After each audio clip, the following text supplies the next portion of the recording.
We're speaking right after leaders of the G7 bloc of nations met in Germany to discuss the war in Ukraine and other issues.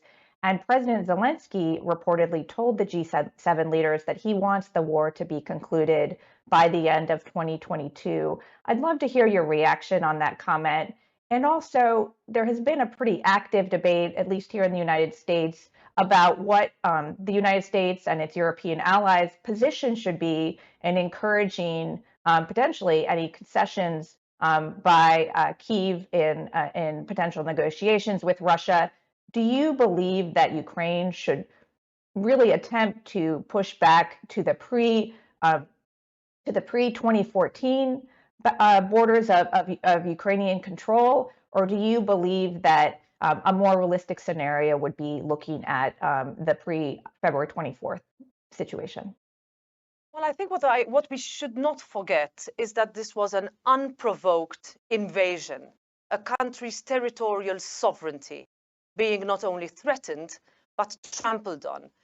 An autocracy that has decided to, in its own words, liberate parts of an independent, democratic other country. This is the context, because sometimes we tend to forget it. And if we forget it, just as Putin did not stop in 2018 and 8, he did not stop in 2015, he will definitely not be stopping now. So my answer to that would be that rather talk about concessions.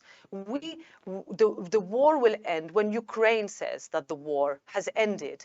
I understand the debates. I understand that we should do everything that we can for the war to end, but not at any price, because freedom and democracy are priceless. And this is what we need to keep in mind. Ukrainians are not only fighting for their land, but they're fighting for the very essence of what the European Union and democratically sovereign countries stand for. Freedom, democracy, justice that come with peace. And with that, if we try to give the indication that we can somehow create concessions for Ukraine, then we would not be respecting Ukrainians, the fundamental right of self-determination. And this is something that any country's leader would tell you in defending his or her own country.